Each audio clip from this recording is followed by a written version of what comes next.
नमस्कार मेरे प्यारे बच्चों, आप सभी का मंसूर सर क्लासेस में स्वागत है। चलिए शुरू करते हैं आज की फिजिक्स अपने प्यारे बच्चों के साथ। बैठ जाइए आप सभी बच्चे, शुरू करते हैं क्लास। देखिए भाई, क्या है, हमने इलेक्ट्रिक फील्ड इंटेंसिटी में बहुत कुछ पढ़ा। इलेक्ट्रिक फील्ड लाइंस भी पढ़ लिया है। देखो कहीं पर मान लो इलेक्ट्रिक फील्ड लाइंस है, क्या है, ये इलेक्ट्रिक फील्ड लाइंस है भैया, और मान लिया यहाँ पर कोई एक प्लेन है, इस प्लेन से ये गुजर रही है, पास हो रही है। तो इस इलेक्ट्रिक फील्ड लाइंस के इस प्लेन से गुजरने से भी एक नई फिजिकल क्वांटिटी आ जाती है, दैट्स कॉल्ड इलेक्ट्रिक फ्लक्स, जिसे हम कहते हैं वैद्युत फ्लक्स। तो जब ये इससे गुजर रही होगी तो दो बातें हैं, एक तो ये इलेक्ट्रिक फील्ड लाइंस है, इसे ई से दिखाओगे ना, वेक्टर क्वांटिटी है, और दूसरा ये जो सरफेस है, इस सरफेस का क्या होता है, एरिया होता है। क्या होता है भैया, एरिया। तो इलेक्ट्रिक फील्ड लाइंस और एरिया से मिलकर बनता है इलेक्ट्रिक फ्लक्स। तो इलेक्ट्रिक फील्ड इंटेंसिटी के बारे में तो हमने पढ़ रखा है, लेकिन एरिया के बारे में क्या हमारी जानकारी है पर्याप्त? अगर मैं बच्चों से पूछूंगा क्या आप एरिया के बारे में जानते हो, क्षेत्रफल क्या होता है, सभी बच्चे बताएंगे यस सर मैं जानता हूं क्या होता है। लेकिन मैं 99% श्योर हूँ कि जो बच्चे क्लास 11th में पढ़े हैं, 12th में अभी कहीं कुछ पढ़ा नहीं है, वो एरिया के बारे में नहीं जानते हैं। अगर मैं आपसे पूछूंगा तो आप, जैसे मैं आपसे पूछ लूँ भैया, ये कोई स्क्वायर है, ए बी सी डी, ए ए ए ए, मैं आपसे पूछूं इसका एरिया बताओ, तो आप बताएंगे कि सर इसका एरिया होगा, भैया एरिया क्या होता है स्क्वायर का, ए स्क्वायर होगा ना भैया, वर्ग का क्षेत्रफल ए स्क्वायर ही तो होता है, भुजा का स्क्वायर यही होगा ना। लेकिन मैं कहूँगा कि ये आप कक्षा 11 तक ही बोला करेंगे, 12 के बाद आप ये कदापि नहीं बोलेंगे, ठीक है, कक्षा 12 के बाद आप ये नहीं बोलेंगे। क्यों भैया? क्योंकि देखो क्या होता है, क्षेत्रफल जो होता है, जो एरिया होता है, वो ए बी, भैया ए बी और बी सी, ए बी और बी सी का क्रॉस प्रोडक्ट होता है, इसलिए एरिया क्या बनेगा, वेक्टर क्वांटिटी है। अभी तक कक्षा 11 तक हम ये पढ़े थे कि एरिया स्केलर होती है, स्केलर क्वांटिटी है, but today we are going to study about area is a vector quantity. Okay, ये वेक्टर सही है, स्केलर नहीं सही है।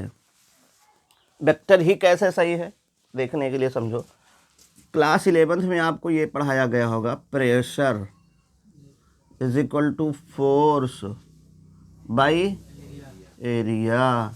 देखो ध्यान से, ध्यान देखो, प्रेशर, प्रेशर क्या होता है, P फोर्स होता है, वेक्टर क्वांटिटी, एरिया अगर 11th के हिसाब से देखो तो एरिया क्या है, एरिया ए स्केलर क्वांटिटी ना, 11th के हिसाब से देखो तो प्रेशर भी तो स्केलर है। लेकिन देखो अगर हमने ये भी पढ़ा है कि जैसे कोई वेक्टर ए है, वेक्टर ए में 2 से गुणा कर दो, 2 से मल्टीप्लाई करो, तब भी वो वेक्टर ए रहेगा।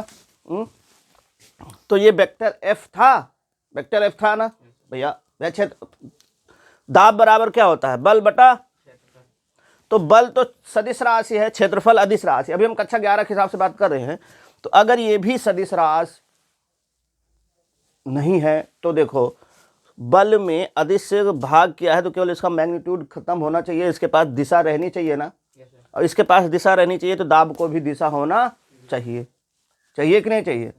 इसका मतलब कहीं ना कहीं क्षेत्रफल भी सदिश राशि है, तभी इसकी और इसकी दोनों की डायरेक्शन एक दूसरे को कैंसिल आउट कर देते हैं, दिशा दोनों की एक दूसरे को कैंसिल आउट कर देते हैं और दाब बन जाता है अदिश राशि। ये मैंने आपको प्रूफ दिया, क्या दिया, प्रूफ काहे का, कि vector is a, area is a vector quantity, area is a vector quantity. और हम इसको देखो, हाँ, लेकिन फिर तुम लोग सोचोगे कि सर क्या हम कक्षा 11 में जो पढ़े हैं गलत पढ़े हैं, सोच रहे हो ना? नहीं, तुम गलत नहीं पढ़े हो। कक्षा 11 तक तुम क्षेत्रफल बोला करोगे, क्या बोलोगे, क्षेत्रफल बोलोगे, और कक्षा 12 में उसको क्षेत्रफल नहीं बोलोगे, क्या बोलोगे, क्षेत्रफल वेक्टर बोला करोगे। भैया हमने केवल क्षेत्रफल बोला तो हम मान लो उसके मॉड की बात कर रहे हैं, हमें मॉड तक बताया गया। अब जैसे हम कक्षा 12 में पहुंचे हमें क्षेत्रफल वेक्टर पढ़ना सिखा दिया गया, ये भी सही है। यहाँ पे हम केवल क्षेत्रफल कह रहे हैं तो ए स्क्वायर हो रहा है, यहाँ क्षेत्रफल वेक्टर कह रहे हैं तो A B cross B C हो रहा है, ठीक है ना। बस 11th तक में आप एरिया बोलोगे, 12th में आप एरिया वेक्टर बोलोगे, बस that's all my honour your honour, ठीक है ना, इतनी बात ओके। अच्छा, ये तो प्रूफ मैंने आपको दिया कि प्रेशर भी क्या है, एक वेक्टर क्वांटिटी। अच्छा, इसको लिखते कैसे हैं, अगर मैं इसको एक्स एक्सिस मान लूँ, क्या मान लूँ भैया, एक्स एक्सिस, और इसको क्या मान लूँ, वाई एक्सिस, और ये हो जाएगा अपना जेड एक्सिस, होएगा ना भैया, जेड एक्सिस होएगा। अब बहुत गौर से देखेंगे आप एरिया वेक्टर है तो ए से B C, A B B C, देखो देखो ए बी किस में है, आई डायरेक्शन में, और बी सी किस में है, वाई डायरेक्शन में। तो आई और जे, ये आई और ये जे होगा ना, और आई जे का क्रॉस क्या होता है कि, अरे यार ऐसे देखो, अगर कोई वेक्टर ए है और ये कोई वेक्टर बी है तो ए और बी से जो इनका रिजल्टेंट आता था वो इन दोनों के परपेंडिकुलर ही तो होता था। देखो ये ए, ये बी, तो ये रिजल्टेंट इनका ऐसा 90 डिग्री ही तो होगा। तो इन दोनों के बीच का जो रिजल्टेंट होगा वो क्या होगा, ए बी को हम क्या लिखेंगे, ए आई कैप, बी सी क्या है, ये तो केवल मैग्नीट्यूड है, बी इसकी ये मैग्नीट्यूड और डायरेक्शन क्या है, वाई,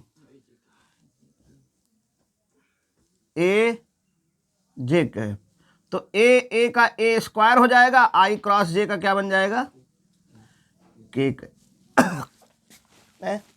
तो जब भी एरिया वेक्टर की बात की जाएगी तो डायरेक्शन के साथ आएगा, केवल एरिया की बात की जाएगी तो मैग्नीट्यूड के साथ आएगा। देखो ध्यान से, एक चीज और यहाँ पे सोचने वाली बात है, सोचने वाली बात यह है कि क्या सर आपने ये लिखा ये सही है, ये आप लिख लेना थोड़ा सा जानने के लिए, ठीक, कि क्षेत्रफल ये वो ऐसा, इसमें अपनी बात। एक चीज़ ये देखो, इसमें क्या देखना है कि अगर मैं आपसे कहूँ क्या area vector A B cross B C ही है, मैं इसे ये भी तो लिख सकता हूँ B C cross A B भी तो लिख सकता हूँ, B C cross A B, इससे ये मतलब इनका ऑर्डर भी तो चेंज कर सकता हूँ। लिख सकते हो, तो यहाँ से ए स्क्वायर क्या आएगा, माइनस के, ध्यान से देखो, ए स्क्वायर के कैप, ए स्क्वायर माइनस के कैप। मैंने दो बातें लिखी हैं, इस पे गौर करना है। ये जो फिगर बना है, ये जो डायग्राम बना है, ये किसी प्लेन में बना है, किसी तल में बना है। कहाँ बना है, किसी तल में बना है, किसी प्लेन में बना है। इसको हम बोलते हैं 2D फिगर। क्या बोलेंगे भैया, जिसमें केवल लेंथ हो और विड्थ हो, लंबाई और चौड़ाई हो, उसको हम क्या बोलते हैं, 2D फिगर। 2D फिगर जो होता है, इस फिगर को बोलते हैं हम ओपन सरफेस। क्या बोलते हैं भैया, ओपन सरफेस। 2D फिगर को क्या बोलेंगे, ओपन सरफेस। 2D को क्या बोलेंगे, ओपन सरफेस। और जो ओपन सरफेस है उसमें अगर आप जो है क्रॉस प्रोडक्ट निकाल रहे हैं एरिया के लिए, तो डायरेक्शन अंदर की ओर भी हो सकती है और अंदर की ओर भी हो सकती है और बाहर की। मतलब ये वाली भी आप बात सही है और ये वाली बात भी सही है। मैंने क्या कहा, अगर कोई फिगर, मैं लिख देता हूं, अगर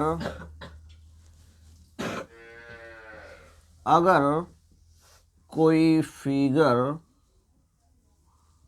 2D है, 2D बोले तो ओपन सरफेस है, ओपन सरफेस, तो इट हैज, ओपन सरफेस है तो इट हैज 2 डायरेक्शन,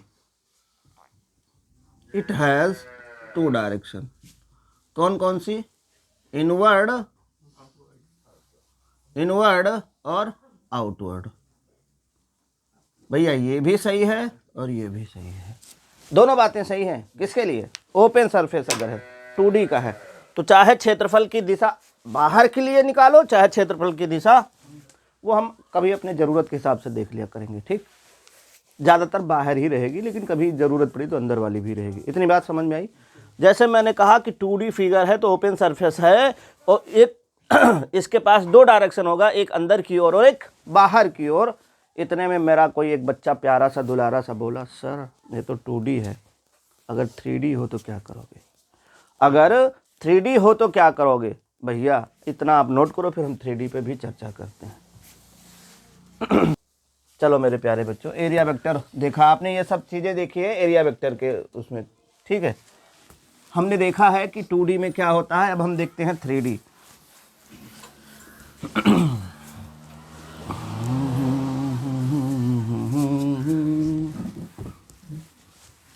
अच्छा 3D होते क्या है? देखो भैया, ए भैया, जो 3D होते हैं जिसमें 3 डायरेक्शन होता है, मैं 3D कुछ बना रहा हूँ। ए भैया, ये है 3D।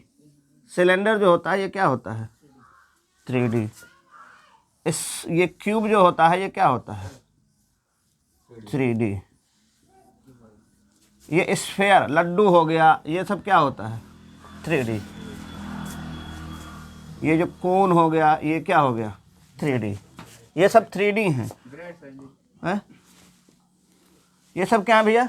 3D हैं। और इन 3D को हम बोलते हैं, 3D मतलब जिसमें 3 लंबाई चौड़ाई ऊंचाई की बात हो, लेंथ विड्थ और हाइट, इसको हम बोलते हैं क्लोज्ड सरफेस। क्या बोलते हैं भैया? Closed surface. अभी अभी हमने देखा था कि जो 2D होता है ओपन सरफेस, उसमें अंदर की ओर डायरेक्शन और बाहर की ओर भी ले सकते हैं। इसमें हम केवल बाहर की ओर डायरेक्शन लेंगे। कैसे लेंगे भैया? Outward.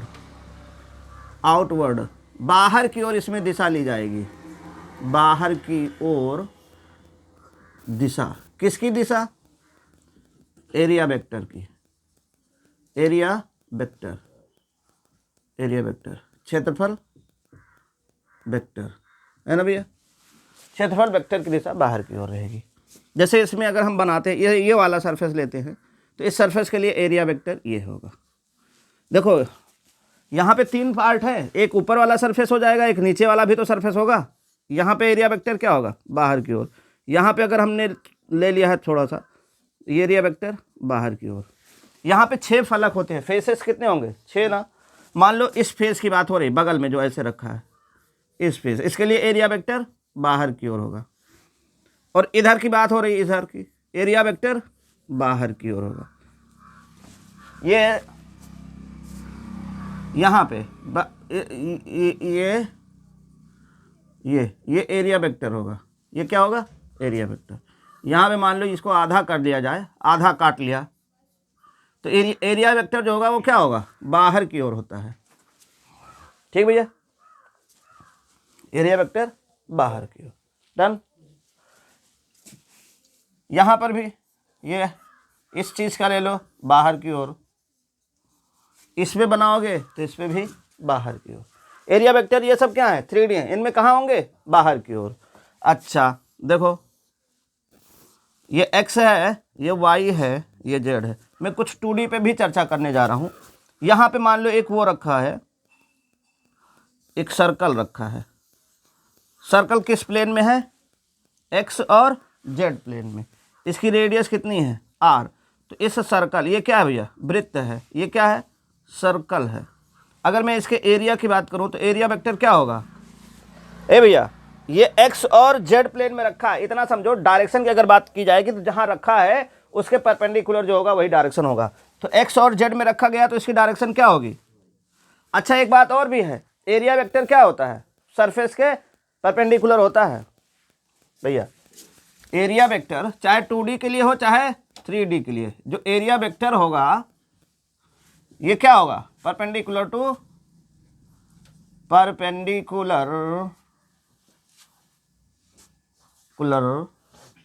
To surface of plane. मतलब एरिया, क्षेत्रफल वेक्टर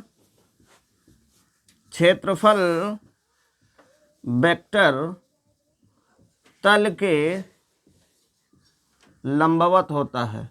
क्या होता है भैया? तल के लंबवत होता है। क्यों होता है? क्योंकि क्रॉस में जो दो वेक्टर होते हैं, जो उनका रिजल्टेंट जो होता है वो लंबवत ही तो होता है, परपेंडिकुलर ही तो होता है। तो देखो ये है, ये तल है, ऐसे रखा है भैया, देखो ये ऐसे रखा है, इसके लंबवत क्या होगा? ये होगा ना, लंबवत यही तो होगा। इसकी दिशा क्या जा रही? वाई। तो अगर मैं इसके एरिया की बात करूं तो एरिया बराबर ये क्या होगा? पाई आर स्क्वायर। किस डायरेक्शन में जा रहा है? वाई। वाई को हम क्या लिखते हैं? जे कहते हैं। बात समझ में आ रही ना? अच्छा देखो गौर से देखो, ये x है, ये y है और ये z है। यहाँ पे ये तो सबसे पहले ही देखा था आपने, इसको रहने दो फिर यार।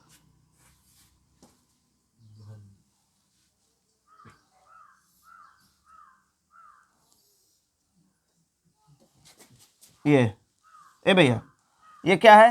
ये YZ प्लेन में है। कहाँ पे? इसे मान लिया A, इसे मान लिया B। केवल वो दे दो बस। ये Z में कितना है? A। Y में कितना है? तो ये एक कौन से प्लेन में है? ZY प्लेन में है। किस में है भैया?